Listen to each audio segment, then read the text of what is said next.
Muy buenas a todos y bienvenidos a este segundo vídeo del juego 1812 Napoleon's Faithful March de Buka Simulations, diseñado por Brian Askeladd. Bien, vamos a empezar el mes de agosto, así que pasamos el turno al mes de agosto a la fase R, fase de reemplazos. Lo primero es recibir reemplazos por ambas partes. El francés recibe cada turno un reemplazo en con. Y el ruso recibe cada turno un reemplazo en Smolensk, otro reemplazo en Moscú, otro en Kaluga y otro aquí abajo en Kiev. Y además recibe en Voronezh un reemplazo de cosacos. Los jugadores pueden recibir reemplazos adicionales al coste de descartar una carta de la mano.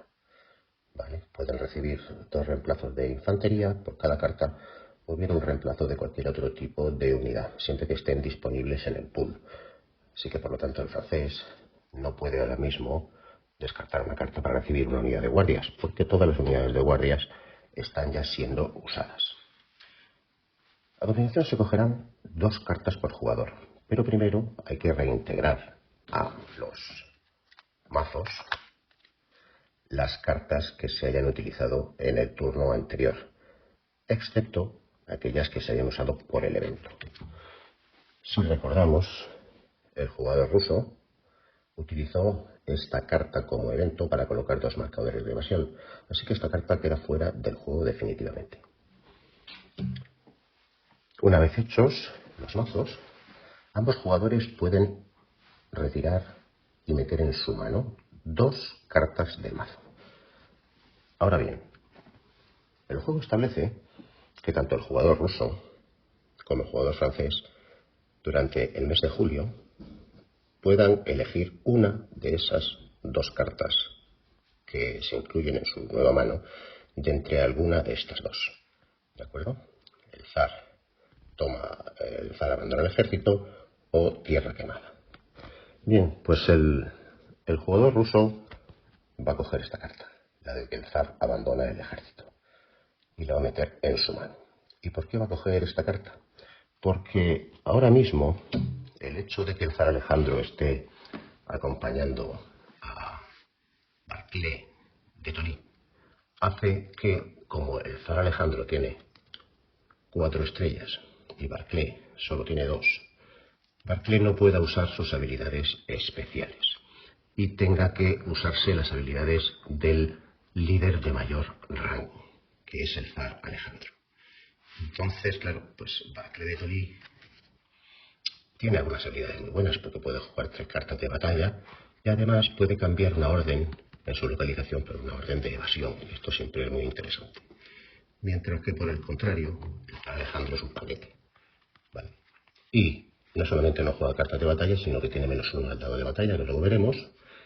Y mientras que esté en el terreno, mientras que esté sobre el mapa, en campaña, siempre tiene que estar acompañado por otro líder. Y eso hace que las habilidades del otro líder no se puedan usar. Así que vamos a coger esa carta para deshacernos del zar y mandarla a Rusia. Por su parte, el jugador francés también cogerá 2 cartas, de las cuales puede elegir una entre alguna de estas 2. O Davout, toma el comando, toma el control, o Hard Marching. El jugador francés va a coger la carta de Davout, toma el comando, toma el control, porque le permite introducir un nuevo general con buenas capacidades en el juego. Así que ya elegidas estas cartas, solo queda robar una carta por jugador. El jugador ruso va a robar esta carta y el jugador francés va a robar esta carta, que ahora veremos. Bien, pues una vez ejecutada la fase R, fase de reemplazos, pasamos a ejecutar la primera de los 5 turnos de... estoy aquí en julio. El primero de los 5 turnos de que se compone el mes de julio. Y estos turnos 1 a 5 siempre empiezan igual.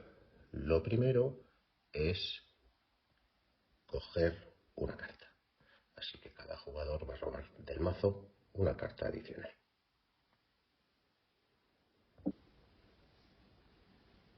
Ahora, después de haber robado la carta, se debe de jugar una carta para órdenes adicionales. Y posiblemente también se pueden usar cartas para jugarla por el evento. Así que vamos a ello. El jugador ruso pone su carta para órdenes adicionales y el jugador francés coloca también su carta para órdenes adicionales. Le damos la vuelta. El jugador ruso tendrá 3 órdenes adicionales y el jugador francés tendrá también 3 órdenes adicionales. Es decir, sobre las 2 mínimas hay 3 más para el ruso, por lo tanto tendrá 5 y otras 5 para el jugador francés. Estas cartas se retiran y van al descarte correspondiente. Ahora, cada jugador, empezando por el jugador que no tiene la iniciativa, determina si quiere o no jugar una carta para evento. ¿De acuerdo?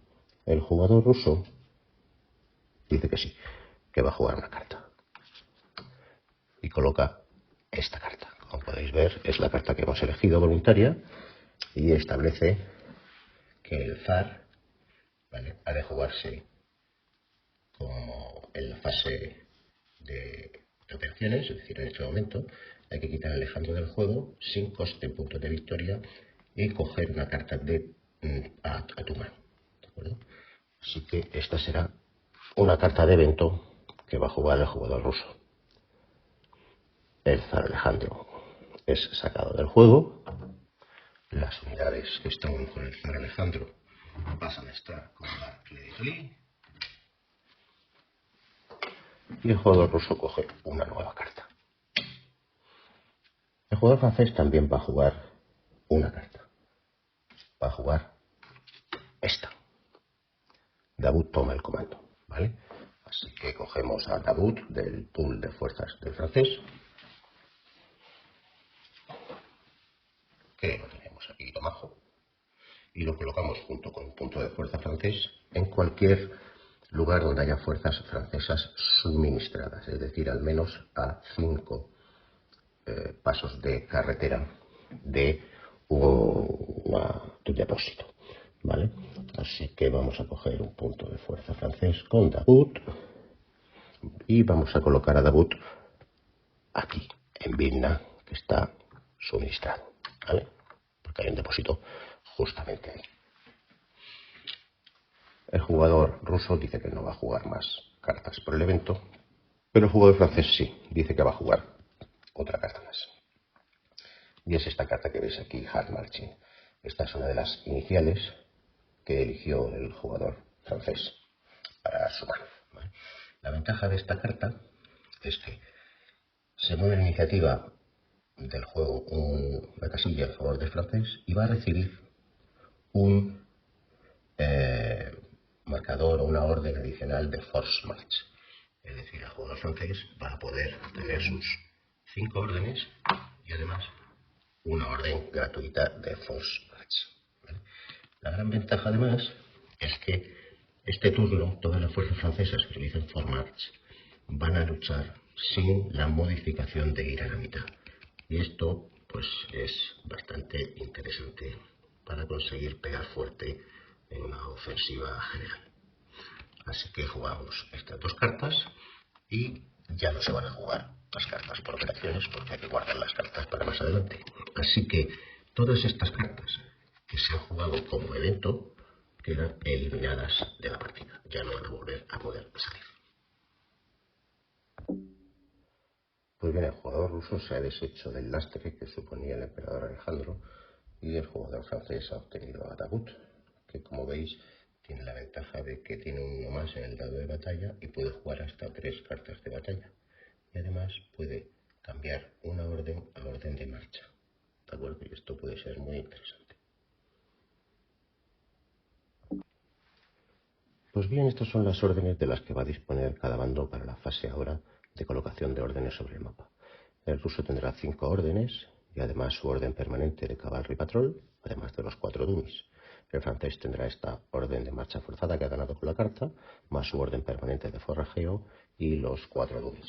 Y además recordemos que el amigo Platov, que tenemos aquí, tiene siempre la posibilidad de recibir una orden de raid de cosacos o de evasión en su área cada turno, ¿de acuerdo?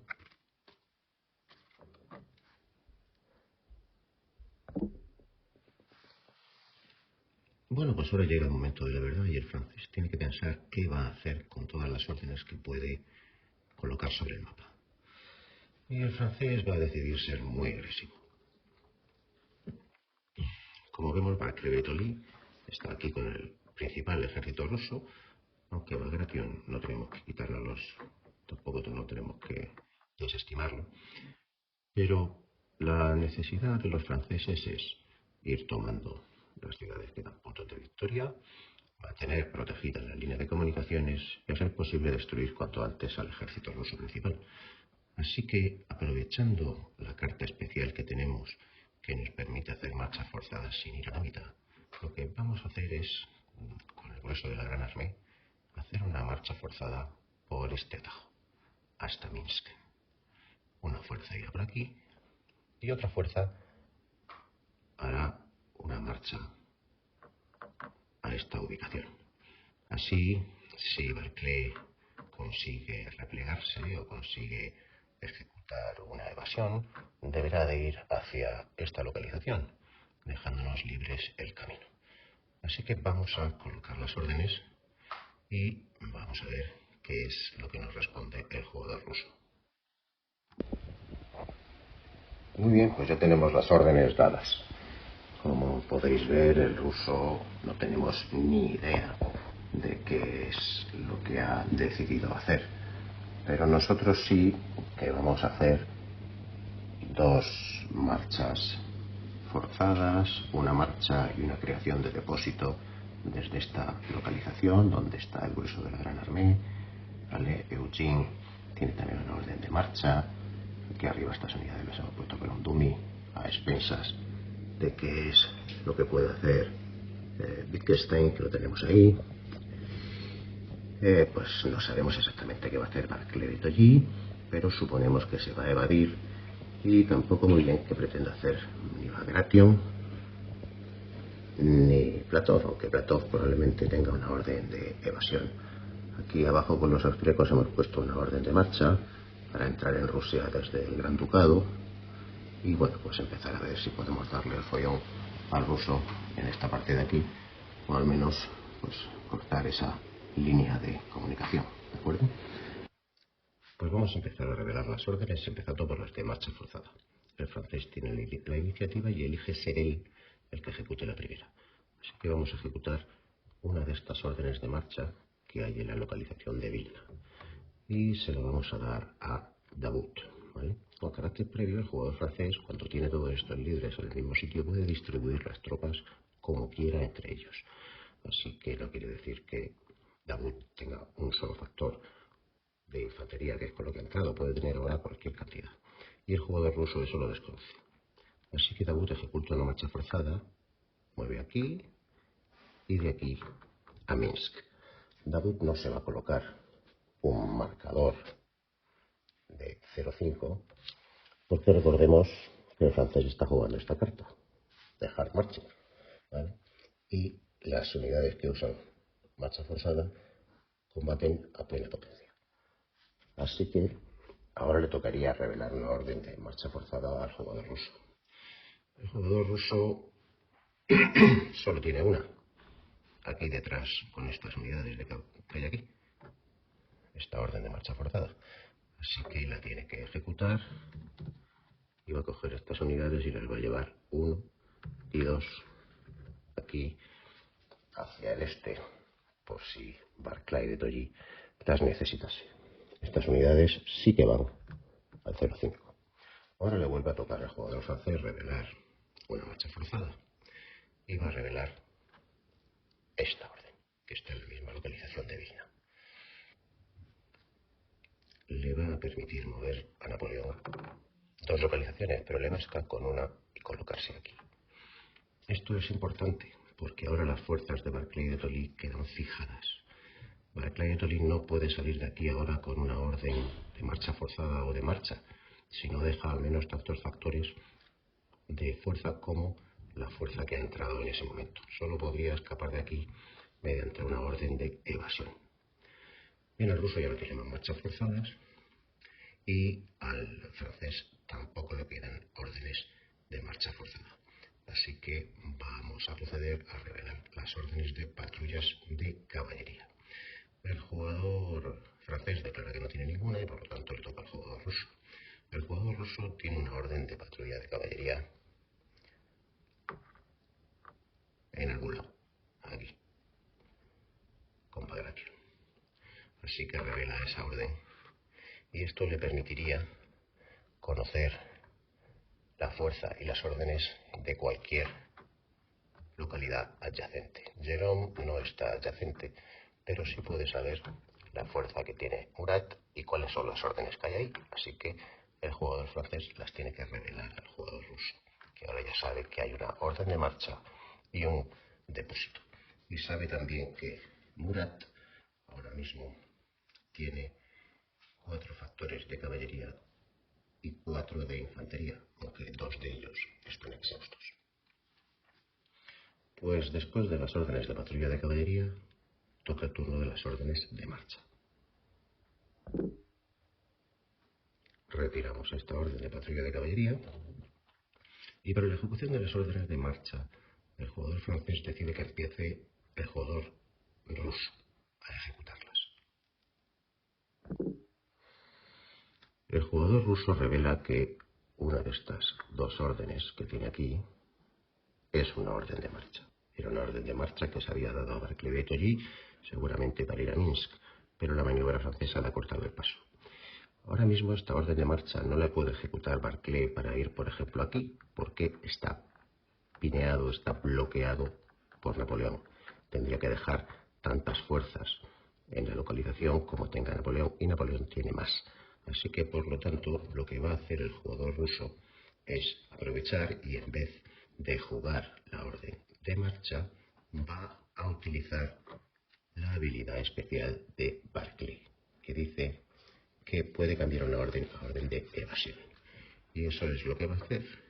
Barclay cambia esa orden por una orden de evasión. Todo esto no se lo dice al jugador francés, simplemente sabiendo que tiene una orden de marcha que la va a poder cumplir, la cambia por una orden de evasión. El jugador ruso tiene más órdenes de marcha. Y por lo tanto, como está en su turno de jugar una orden de marcha, tiene que revelarlo, ¿vale? Tiene otra orden de marcha aquí, en este apilamiento, para ver si se podía hacer algo con él. Es decir, si este apilamiento que hay aquí, pues podía ir tal vez hacia Vilna si se quedaba vacía, o si no, salir corriendo de allí. Y es lo que va a hacer. Este apilamiento se va a mover una localización y se va a colocar aquí. Y aquí se queda esta orden en una localización vacía.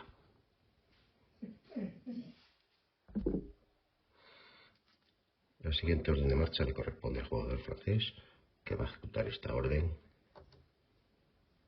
para mover aquí a Schwarzenberg. El jugador ruso declara que ya no tiene más órdenes de marcha, así que el jugador francés comienza a ejecutar las suyas, ¿de acuerdo? El jugador francés tiene una orden de marcha aquí, con Eugene, y la tiene que ejecutar. Eugene va a dejar aquí en Comno uno de sus puntos de fuerza, que lo tiene por aquí a un lado, para que haya 2 puntos de fuerza en Comno, protegiendo ese depósito, y va a moverse uno aquí, hacia el norte. La siguiente orden de marcha está aquí, en Vilna, con Murat, y hay que ejecutarla. Murat decide que va a moverse hacia esta localización de aquí.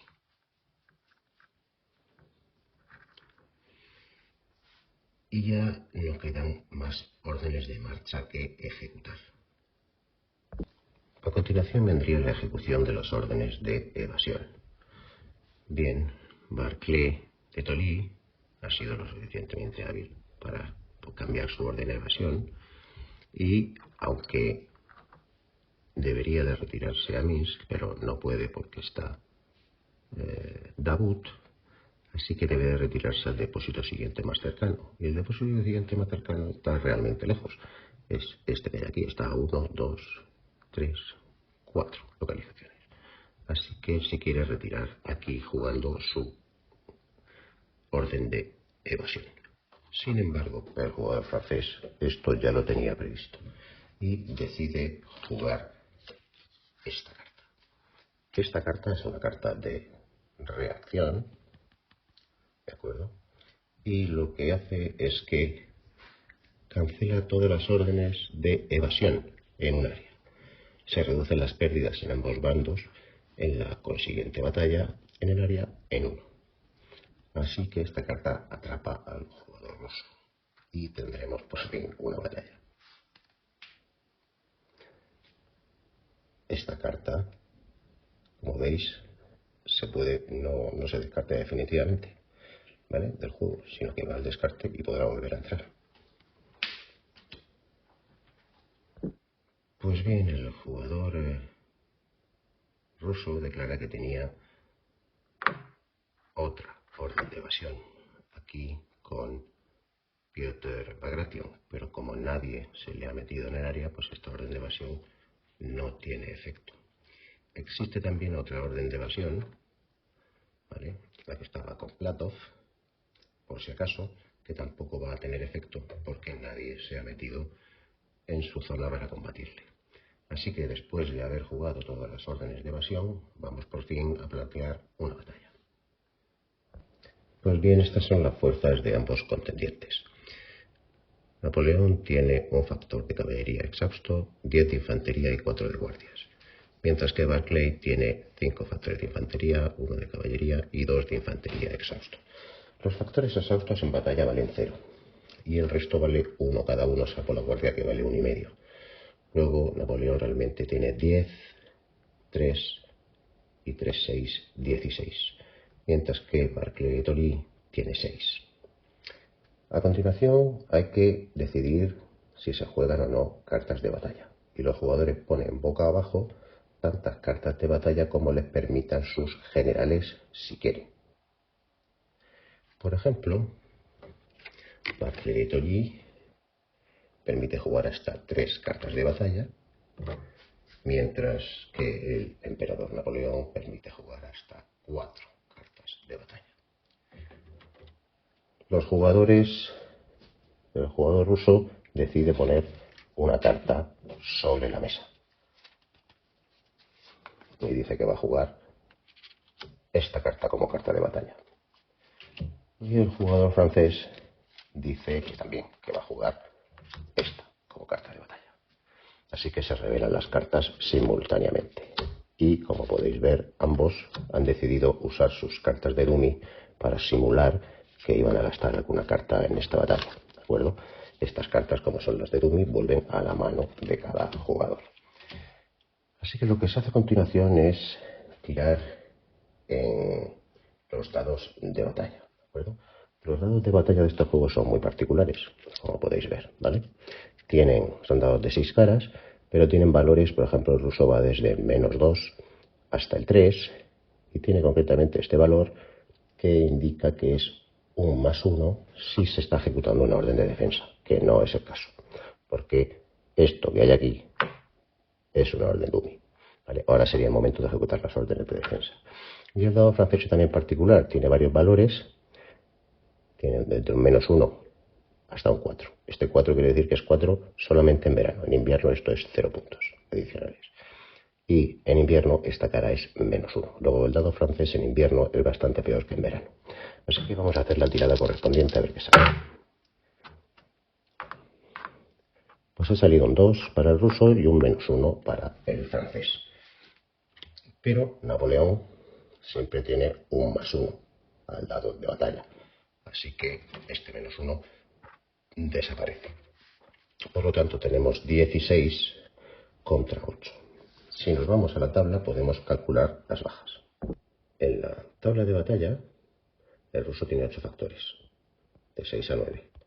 Así que, por lo tanto, hace en principio 2 bajas. Mientras que el francés tiene 16 factores, de 14 a 17. Lo cual hace en principio 4 bajas. Sin embargo, tenemos que recordar que estamos utilizando esta carta que ha gastado el francés como carta de evento, ¿vale? Y esta carta jugada como carta de evento dice que se reducen las pérdidas en ambos bandos en el área en 1. Por lo tanto, pasamos de un 2 contra 4 a un 1 contra 3.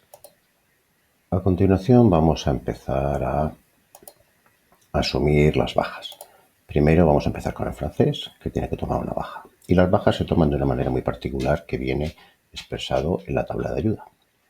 Como veréis, la primera baja debe consistir en pasar una unidad fresca a exhausta. Y la segunda baja consiste en eliminar una unidad fresca, y así sucesivamente repitiéndose el ciclo. Así que el francés lo que va a hacer es coger esta unidad fresca y pasarla a exhausta.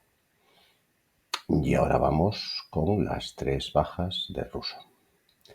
Pues la primera baja ha de consistir en pasar unidad fresca a exhausta. La siguiente baja tiene que ser eliminar una unidad fresca. Vamos a intentar salvar la caballería que tenemos arriba y vamos a eliminar esta unidad. Y ahora tendríamos que tomar la tercera baja, pasando la unidad fresca a exhausta. Pero las reglas nos dicen que cuando hay 3 bajas, por cada múltiplo de 3 bajas, al menos alguna de ellas ha de ser asumida por la caballería. Así que tenemos que pasar esta caballería a exhausta. Y estas serían las bajas asumidas por el ejército ruso.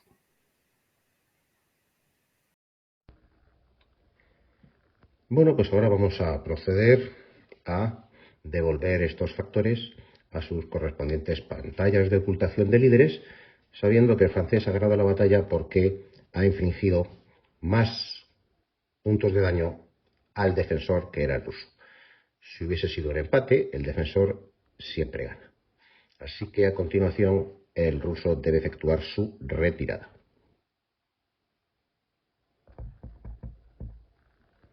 Siempre que hay una retirada puede haber una persecución de caballería. Ya tenéis aquí en las tablas, en las hojas de ayuda, ¿vale? Si el ganador tiene más caballería fresca y cosacos que el perdedor, en este caso los cosacos cuentan el doble, el perdedor debe eliminar tantos SPs como la diferencia. Vale, en este caso, como podéis ver, las dos fuerzas tienen exclusivamente caballería exhausta, ¿vale? Así que el ganador no tiene más caballería fresca que el perdedor, y en este caso no hay persecución de caballería.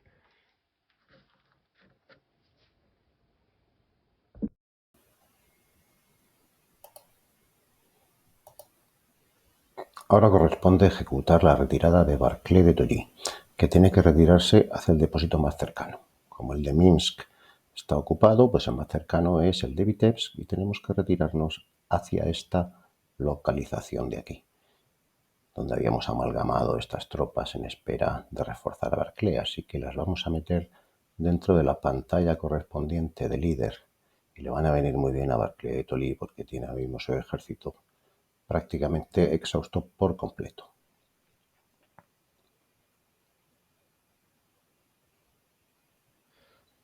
Como veis, las batallas parecen un poco sangrientas en el sentido de que solo se elimina realmente a la mitad de los hits que se sufren.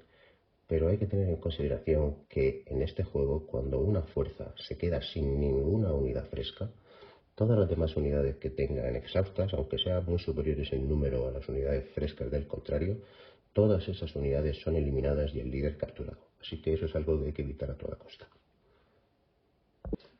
Como consecuencia de la batalla, se ganan para el jugador francés puntos de victoria por haber sido el vencedor, en base a lo que establece esta tabla.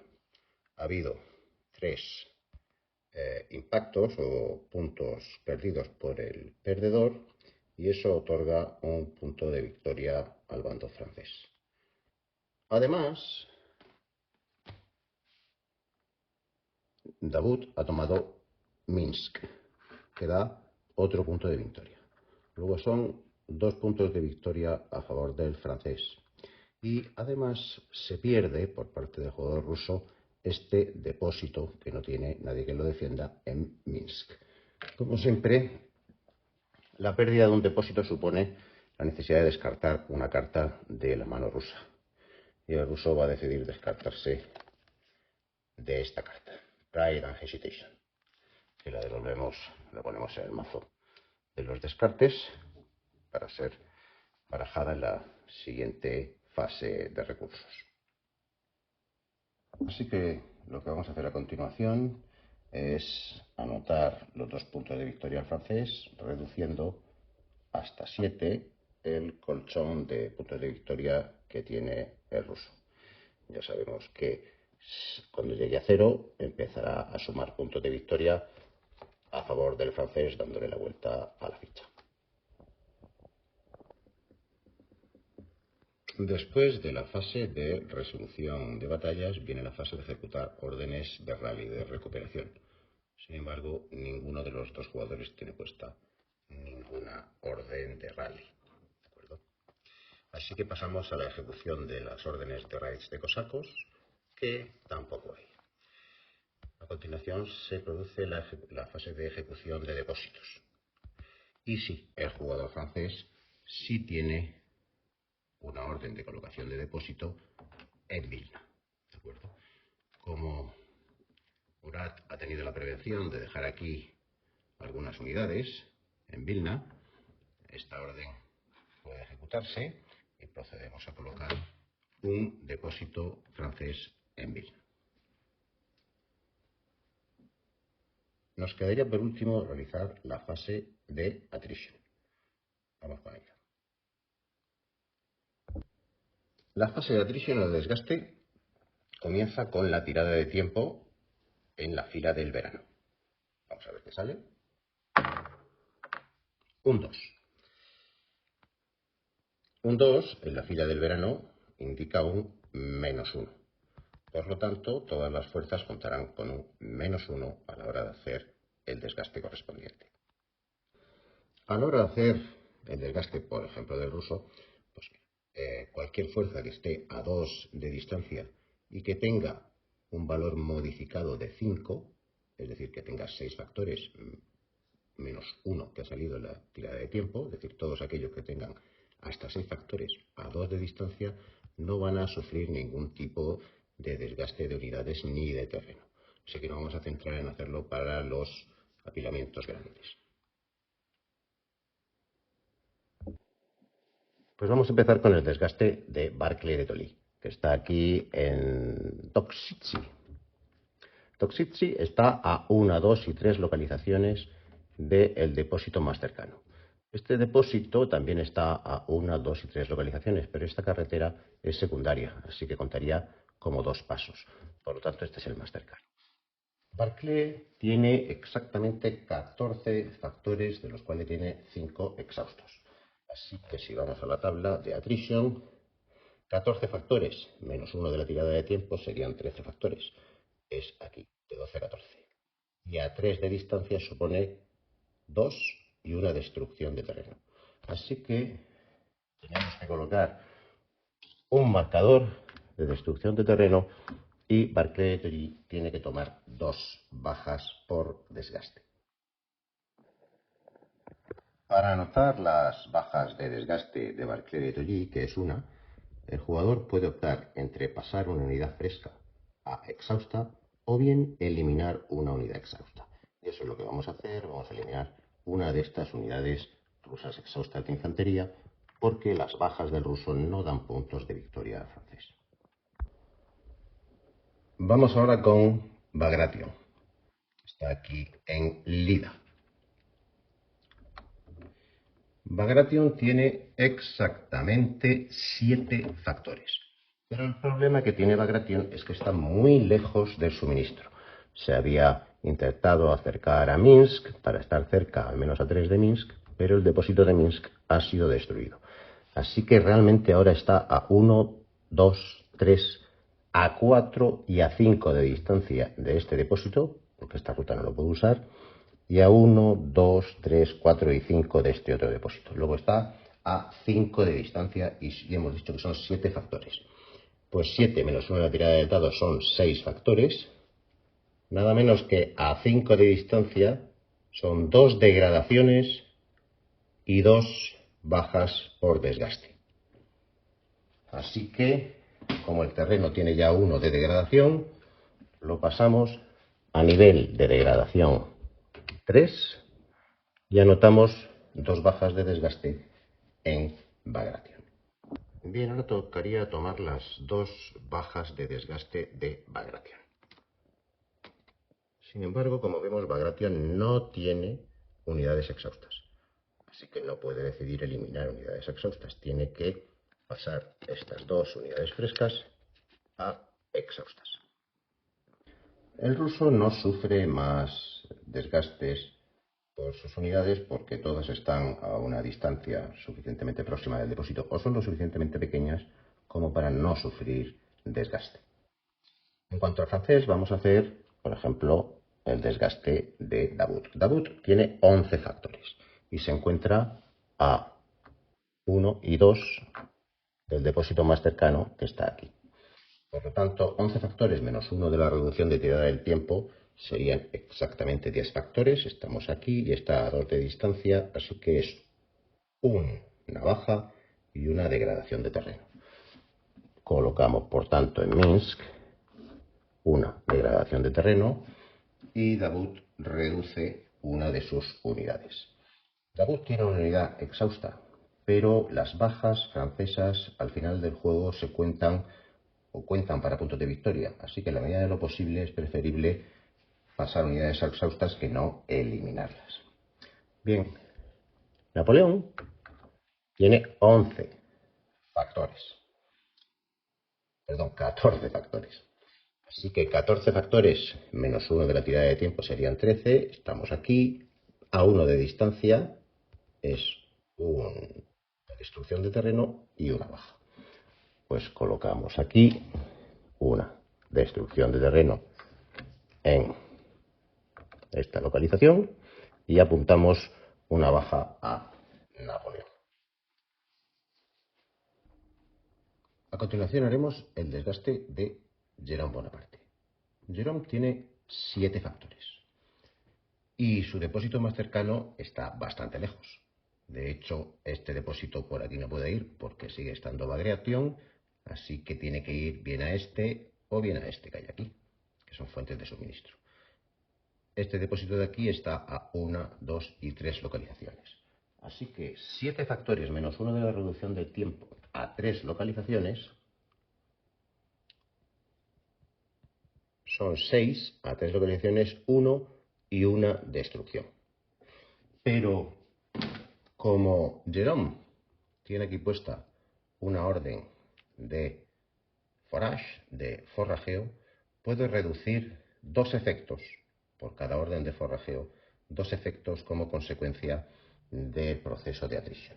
Así que se elimina tanto la baja como el desgaste del terreno y no sufre ninguna penalización. Daros cuenta que este terreno tiene un 3, ya está totalmente destruido. Un resultado como el que hubiese obtenido Jérôme de 1D, como ya no hay más posibilidad de destruir el terreno, serían directamente 2 bajas. Y esas son las 2 bajas que enjugamos con el uso de la orden de forrajeo.